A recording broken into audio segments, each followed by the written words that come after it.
was saying, what's the cheapest one? Because I'm thinking that would be a biryani, would be done brilliantly in there. But like you say, you wouldn't be able to need to give the rice too long in there, something like that, wouldn't you know? You'd need to do your homework, and that's the thing. You'd need to check it out. But as I say, there's loads and loads. There's apps. There's slow cooker apps.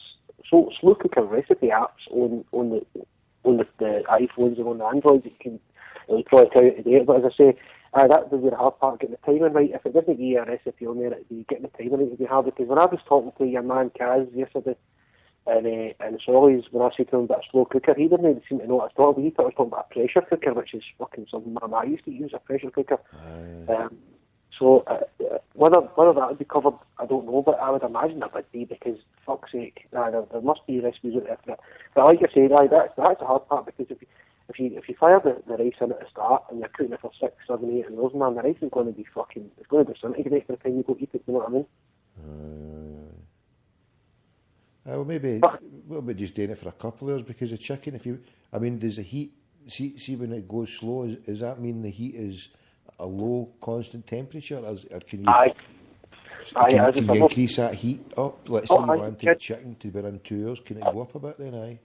What you can do with this one, I'm just going to fire a bay leaf into this, or 2 bay leaves into this. What you can do, the one I've got here is the settings are off, low, high, or warm. And what it suggests in the instructions is that if you want to cook it for 4 hours, put it on high, and if you want to cook it for 8 hours, put it on low. The way we generally cook it on low, cook it long and slow. But there's also another wee option which is warm, and what you do is, once it's cooked, you can click onto the warm setting, and that just keeps it nice and just keeps it ticking in. It's perfectly served. You know what I mean? Yeah. So if you put it on and you've only got 4 hours before you eat, if it's 1 o'clock afternoon, you want your dinner at 5 o'clock, you can put it on to high and it'll cook on high. But if you're quite happy to put it on going to your bed, you can put it on at low. You know what I mean?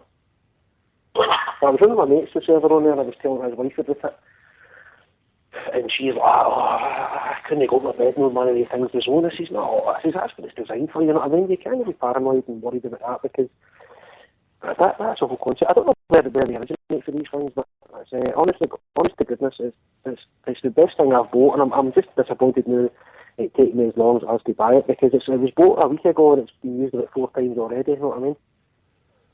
But I mean, the only thing, for myself, now that I've got all the time in the world, so that's what my first thought was, I enjoy just having that buzz of just running in and checking it and keeping control of it, but I mean, the ideal thing would be if you were working, right, and you thought, right, I want to come back at 5 o'clock, so if I put everything in here and there, so that's the ideal thing. But fuck me, mate, if you've seen me in the morning, just to get me breakfast in my mouth is a fucking miracle at the best of times, that I mean.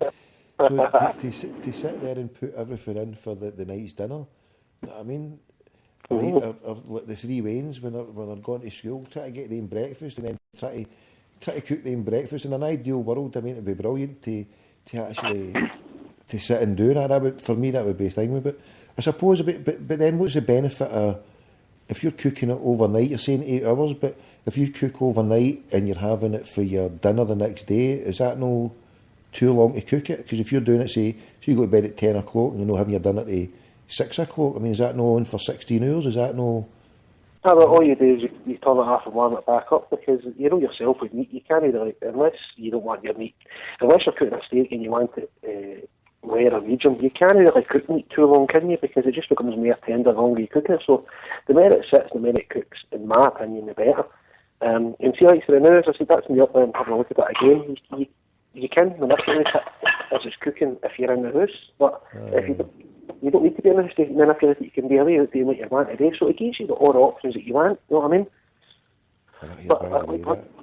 That is going to be delicious, mate. How long have you had it on for now? Oh, that's 2 o'clock in the morning.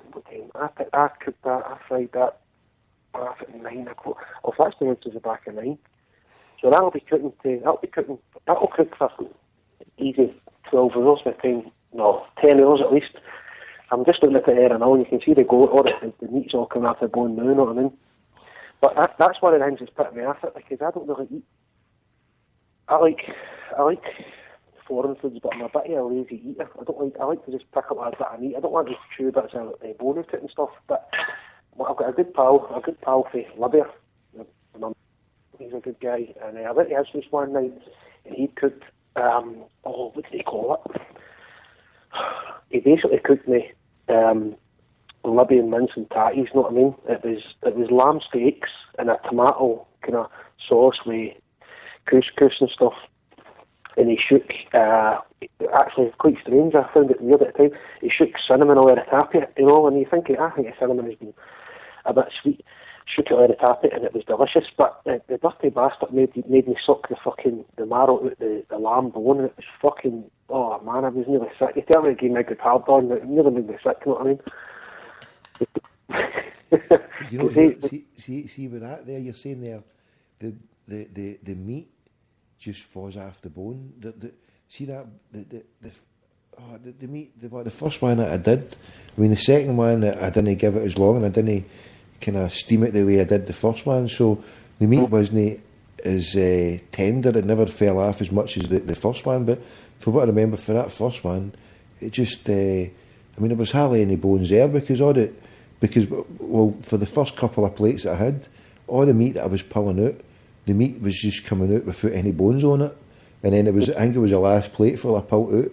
With that, there was just all the spices at the bottom. I just pulled everything out with all the spices. But I noticed there was a lot of the bones, just empty bones more or less, doing it that one because all the meat had come off in the first couple of sittings that I had because it was cooked that much that the bones in it is wee bones. So I suppose if you get kids or whatever, you'd have to be careful because there are wee.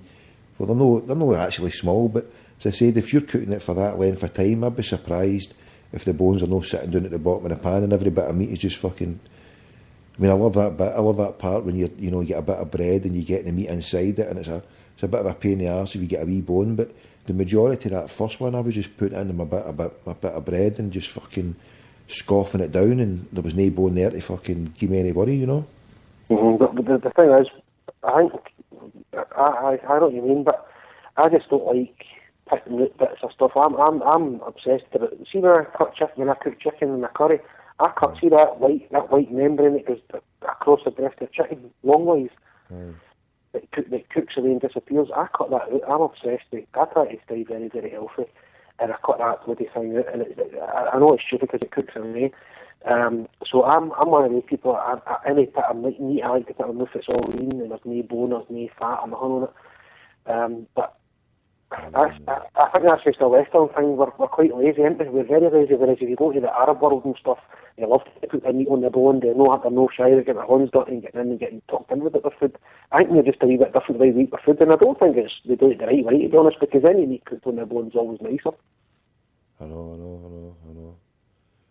Well, the way, I mean, people call people savages by eating with their hands, but if you look, it's just a modern invention using cutlery for fucking I think my brother uses their mitts to get in about the food, you know what I mean? Is etiquette, what's the etiquette in a restaurant? I think my brother said to me before, the etiquette in a restaurant is anything that flies, you can eat with your hands. Is that might be correct? Anything that flies, you can eat with your hands? I think so, aye. I don't bother. Because to be honest, we don't give a monkey's fuck about etiquette. If it suits me eating my hands, like my hands, I don't care what restaurant I'm in. But no, it's. I remember that night we were in my mate's house, and he's serving us out. Oh, you're going to enjoy this. This is mince and totties. He's saying this is flipping mince and totties. At the end of the night, we're sitting there, and he's like, right, you need to suck the meat out of the bone. Have you done that for me? Have you sucked the marrow out of bone before? No. Oh, it's fucking rotten, man. Oh, my God. He was sitting there, I think he was the fucking king of Arabia. He was over the moon. He's like, you're going to get one of these tonight. He's him up my hair. I said, aye. I was fucking dry. I was dry boat my other place. Oh, Jesus Christ. But I don't know what that dish was he made. I mean, it was absolutely delicious, absolutely gorgeous. You know what I mean? They go to the right way into these people. And I tell you another thing. Whenever I that story yesterday, the wee guy, you know, they talk about, you know how these racist fucks talk about the dirty Muslims and all that? I'm in there yesterday, right, and I'm talking to the guy, Kaz, whatever, at the desk, Kaz, and he said his name was Kaz. I'm saying to him, I thought he was giving me advice about the goat meat and stuff. So the wee guy at the back, it was doing at the butcher's desk was listening, obviously, so she said, I'll take a kilo then, and I went through. And the wee guy was washing his horns, and he washed down the area he was going to take a meal. Do you know what I'm saying? Won't he? You don't see that in a Western butcher, do you? I've not been to a Western butcher's in a good long while, mate, but... You go to a Western butcher, and the guy's going to be standing there scratching his balls, and he's going to pull out your stew, he's going to fire it on the counter, and he's going to... My point is, these racist fucks that like to go on about how these are all dirty bastards. That guy, like I said, he washed his horns, washed the area he was going to put the goat onto. Spot was clean, fucking spot was clean. That's something that bothers me about these fucking tramps, these racist fucks, you know what I mean? When, like I say, you go to a butcher in Scotland, you go to any other butcher on the Great Western Road, it's fucking a normal butcher.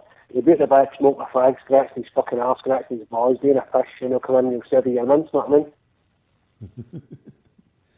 I know, mate, I know what you're saying. Cleanliness costs nothing into it, mate. Absolutely. I was quite actually very impressed with that, you know what I mean? Because you get into that Solly's shop and it's no Tesco, is it? It's no sparkling clean and tidy looking and stuff, you know what I mean? It's a bit, you know, it's a wee side shop, you know what I mean? I don't know, a wee independent grocer, so it's no sparkling clean, and it doesn't look glitz and glamour, you know, but when you see guys washing their paws before they serve you and clearing the area and all that, that's nice to see. And I'll be back there because they've got loads and loads of spices and stuff that I'm interested in using as well. And nice guys up there. And the fish, mate, do you like fish? I love fish, aye. What kind of fish do you get in there? What do you buy there? See, because they've just changed it, because I hadn't been in there for... I go through phases, because my missus, I used to get in there the first time I was there, because she used to get all her hair stuff, and then the plantains, and then she used to love all the fish that was in there. And so I've not been there for a while, because there's a wee shop just further down where I've been going there to get my chicken and my mince, so it wasn't too bad to say to go for a goat, and I hadn't been in there for about a month or two, a good couple of months. But I normally get the you know, you had a boiling chicken, didn't you? What chicken? A boiling chicken, the chicken boiler, you know, the hard chicken? No, chicken boiler, a chicken boiler, have you not heard of that? No? Chicken boiler? No. Boiler, a chicken boiler. What is that? It's a hard chicken. They sell them in there, 3 for £6, right? See when you were standing in there, to where he pulled the goat fee, right? Just to the right of that. Did you see chicken sitting there? I didn't. What I seen was it sheep seeds or something? Was it sheep seeds sitting there and all? Behind to the left. I was too busy looking at that, and I think it was tongues or something I was kind of fascinated by.